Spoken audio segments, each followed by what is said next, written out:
Gibb River Road is a journey that breaks more vehicles every year than any other road in Australia. And for some stupid reason, I've decided I'm going to attempt it solo. It's over 660 Ks of dash shaking, car braking, stomach jiggling, corrugations that are going to make you think, is this even worth it? Constant vibration loosens any and every bolt, any wood screw, and stuff just starts falling apart at braking. And when I say solo, I actually mean 100% solo. No one else is in this car with me. I don't have any convoy to meet up with. So that is enough of me talking. Let's get into the adventure and let's see what breaks on the BT50. And for some context of how rugged this place actually is, I'm not even on the Gibb River Road yet. And yesterday we went and explored this really cool waterfall, which I'll roll the footage of. Even had to rescue someone with the winch because they flooded their car. So I've rewound in time a little bit and we are back in Kununurra going on this little adventure to this secret waterfall spot. I've seen a bunch on social media. And the track's apparently pretty wild. It's got like 17 river crossings or something like that. It's gonna take you along for a quick version of this track. I'm not gonna show too much, but I'll definitely show the destination. And if you're wondering why I haven't been posting much on YouTube, it is because I've been working with a caravan company called Titanium, filming a bunch of YouTube videos and other content. We're now onto a longer crossing. We've got Glennie out there filming for me, drone is up. It's just a cool track just to get to a waterfall. Like, it's weird having a spot like this and not getting to a insane destination that you just go into a waterfall. And this is where it starts getting deeper. So many rocks. Oh, I can hear it in the footwell. So you're gonna see behind me, the hike we just went through is like this little valley, but then you come down here, the second pool, and this is it. Cool waterfall, infinity pool up there, and then this big pool, which I'm definitely gonna jump off, and then that's where we just hiked up from. But as I know all too well, a fun day out with river crossings can turn to absolute crap within seconds. That was so intense. I was just setting up for a photo that I've really wanted to get for ages now. And then I was parked up in this white Hilux, pull up, and then I see him stop at this like boggy hole thing that I just tried to walk through, but it was just so muddy. I was like, I'm not even gonna try and walk through that. And he just gets swallowed by this pit, and I looked down the front and I couldn't see if he had a winch, so I just quickly drove up to the front of him, pulled the winch rope out. I mean, it took me a little bit of time, and then he climbs out the window and goes, "Fuck, I follow you on TikTok." And I was like, oh God.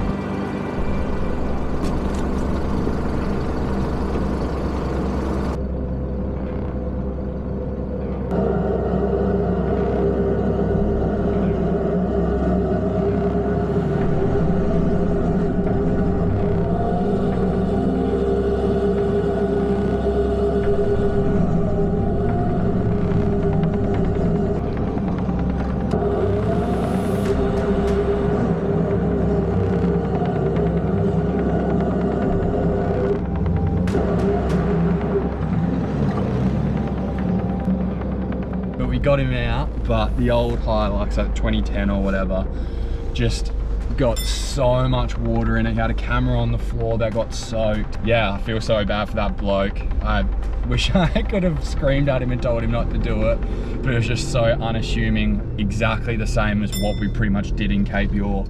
I had a bunch of work and prep for the Gibb that I had to do before I could leave today. I didn't get too far, so I decided I wouldn't push it and drive that far and have a little photo shoot. And you know what, since I'm already here, so why not pull up, set up camp and enjoy probably one of the coolest campsites I've ever stayed in. Look at that view.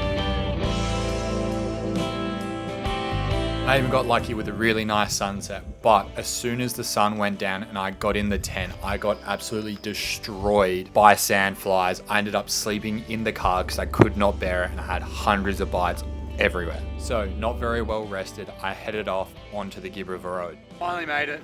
Here's the sign. It's only taken me like 12,000 Ks to get here, but it's the start of the Gibb. I'm so intrigued to see what is going to fall off this car or break. So I'm now in El Questro, which is pretty close to the eastern end of the Gibb.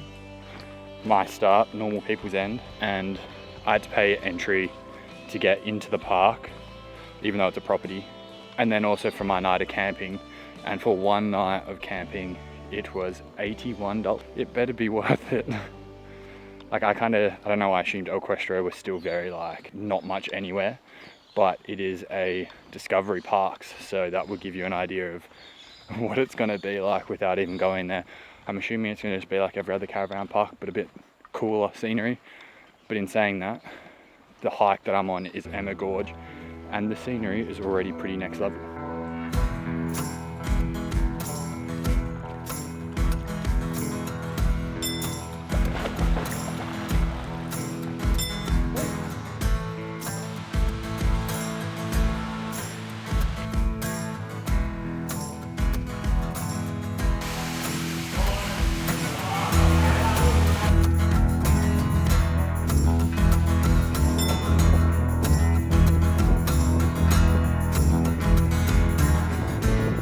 So I am like 30 minutes in and I've got a loud ass rattle. I have no idea what it is, so let's do a little kick test.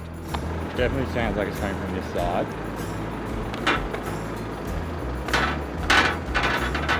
Yep, that would be it.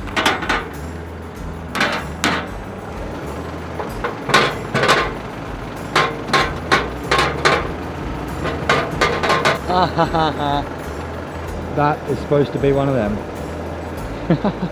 Worst part is, I actually tightened that yesterday. So I have no idea how that's come undone already. And you can't get your hand in there to tighten it up. So I don't actually know how to properly... Oh, it's the bottom bolt that's come out. Well, that should be easier to fix then. So I was really hoping that I was going to get to Mount Barnett Roadhouse kind of area by this afternoon. But if I keep going at this rate, there ain't no way I'm making it there. I think it's like 4 hours of driving roughly.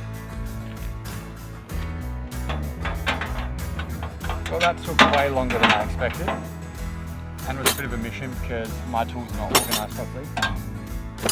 Let's get going. Yes.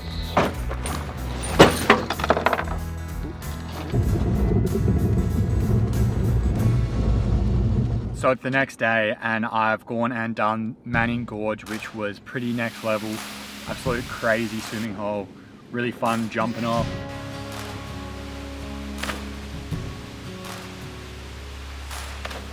I was lucky enough when I got there, it was just me and another couple. So we pretty much had it to ourselves. Also had a nice coffee from the Mount Barnett Roadhouse and a box of chips, which were bloody good. And as you can see, I've not eaten half as much because it was stacked higher than the lid when they gave them to me. So worth your money, definitely grab some, but I don't think you need a large. Now, back on the Gibb to the next waterfall. Enjoy. So not long after I just checked in, I pulled over to have a wee and get a little snack, and I just, before I got back in the car, saw this. Yeah. That's cool. That is insane. That could have been real bad. That could have just caught and ripped straight down the door. Now I'm gonna have to take that off. Hopefully I can get it off. It's not too badly bent. Now I can keep going.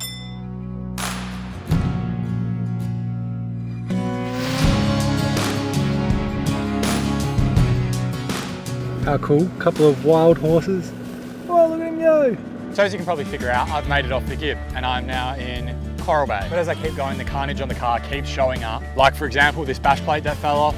Still haven't reconnected it because it's bent and I probably need to fold it back somehow. The light, I fixed it, works good, but the whole bar is pretty bloody wobbly. But stuff that you haven't seen yet is 3 pretty big things. Number 1, I had a bit of a bent steering rack end. Before I left, it wasn't anything bad, but now when I turn right hand down, there's a pretty loud crack. So I'm going with that is now a lot more bent. Number 2 is to do with the kitchen. You know how there's this thing which is supposed to lock it, but if I pull it gently, the lock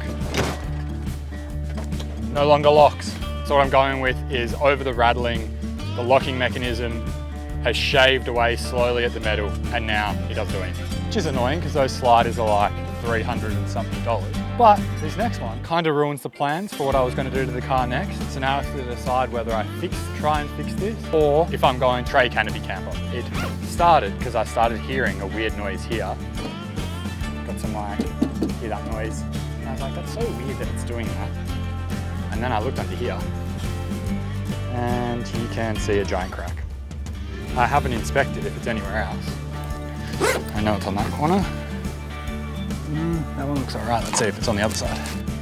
No, this side's fine. But yes, I'm going with over the 2 years of driving around Australia, it just gave up and it has cracked this top layer I think the main structure's still kind of fine, so maybe just be able to fill the gap a little bit, and then when I build my canopy, fix the frame completely. But yeah, so that is the damage of the Gibb. If you want to see how I fix it all and the future setup for the car, which is pretty exciting, make sure you hit that subscribe button, and I'll